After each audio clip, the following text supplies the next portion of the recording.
பியூமி அன்சமாலியின் மகன் சிறையில். நள்ளிரவில் நடந்தது என்ன? இலவச விமான டிக்கெட்டுகள் குறித்து ஸ்ரீலங்கன் விமான சேவைகள் நிறுவனம் அறிக்கை. இவை தொடர்பாக இந்த காணொளியில் விரிவாக பார்க்கலாம். பியூமி அன்சமாலி நடிகை மற்றும் பிரபல சர்ச்சைக்குரிய மாடல் அழகி. இவருடைய மகன் அண்மையில் கைது செய்யப்படுகின்றார். அவ்வாறு கைது செய்யப்பட்ட அவர் தற்போது விளக்கமறியலில் வைக்கப்பட்டிருக்கின்றார். அவர் மாத்திரம் கைது செய்யப்படவில்லை, அவரோடு கூட அவருடைய நண்பர்கள் 5 பேரும் கூட கைது செய்யப்பட்டிருக்கின்றார்கள். என்ன நடந்தது? எதனால் கைது செய்யப்பட்டார்கள்? கடந்த ஞாயிற்றுக்கிழமை இரவு 11:30 மணியளவில் பம்பலப்பிட்டி தொடர்மாடி குடியிருப்பு பகுதியில் ஒரு இளைஞர் தாக்கப்படுகின்றார். அந்த இளைஞரை தாக்கிய குற்றச்சாட்டின் அடிப்படையில் தான் பியூமி அன்சமாலியினுடைய மகன் உள்ளிட்ட 6 பேர் கைது செய்யப்படுகின்றார்கள். பியூமி அன்சமாலியை பற்றியும் அவருடைய மகனை பற்றியும் அவதூறாக சமூக வலைதளத்தில் பதிவுகளை இட்டு வந்ததன் காரணமாக அவர் மீது கோபமடைந்த பியூமியின் மகன் அவரை நேரில் பார்த்தபோது அவர் மீது தாக்குதல் நடத்தியதாக சொல்லப்படுகின்றது. அப்படியே முறைப்பாடும் பதிவு செய்யப்பட்டிருக்கின்றது. இப்படி கைது செய்யப்பட்ட அவர்கள் எதிர்வரும் 18ஆம் திகதி வரை விளக்கமறியலில் வைக்கப்பட்டிருக்கின்றார்கள். எதிர்வரும் 18ஆம் திகதி அடையாள அணிவகுப்பில் அந்த குற்றவாளிகளை இவர் அடையாளம் காண்பிக்க வேண்டும். அதற்கு பிறகு குறித்த சந்தேக நபர்கள் பிணையில் விடுவிக்கப்படுவார்களா அல்லது விளக்கமறியல் நீடிக்கப்படுமா என்பதை நாங்கள் பொறுத்திருந்துதான் பார்க்க வேண்டியிருக்கிறது. இந்த கைது குறித்து பியூமி அன்சமாலி தனது சமூக வலைதள பக்கத்தில் பதிவிட்டிருக்கின்றார். எனது மகன் குற்றவாளி அல்ல, என்னுடைய புகழை பயன்படுத்தி அவர் குறிவைக்கப்படுகின்றார். ஒரு தாயாக நான் அவர் பக்கம் இருப்பேன் என்று அவர் பதிவிட்டிருக்கின்றார். எப்படியோ சமூக வலைதளங்களில் மற்றவர்களை பற்றி நாங்கள் அவதூறாக பேசுவது அல்லது அவதூறாக பதிவிடுவதை தவிர்த்து கொள்வதே சிறந்தது.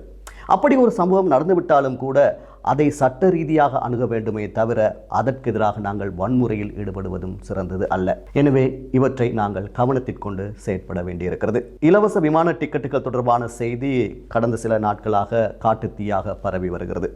அதாவது ஸ்ரீலங்கன் விமான சேவைகள் நிறுவனம் இலவச விமான டிக்கெட்டுகளை வழங்குவதாகவும் பல்வேறு சலுகைகளை வழங்குவதாகவும் அந்த செய்தியில் குறிப்பிடப்பட்டிருக்கிறது. அது தொடர்பான லிங்க் பலரது கையடக்க தொலைபேசிகளுக்கு அனுப்பப்பட்டிருக்கிறது. உண்மையில் அந்த செய்திக்கும் ஸ்ரீலங்கன் விமான சேவைகள் நிறுவனத்துக்கும் இடையில் எந்த தொடர்பும் இல்லை எனவும் அது முற்றுமுழுதாக போலியான செய்தி எனவும் ஸ்ரீலங்கன் விமான சேவைகள் நிறுவனம் நேற்றைய தினத்தில் உத்தியோகபூர்வமாக அறிக்கை ஒன்றை வெளியிட்டிருக்கிறது.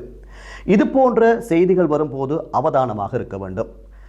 அதுபோன்ற லிங்குகளை நீங்கள் கிளிக் செய்வதையும் தவிர்க்க வேண்டும். அதற்கான காரணத்தை நான் தெளிவுபடுத்துகின்றேன். இது போன்ற லிங்குகளை கிளிக் செய்வதால் என்ன நடக்கும்?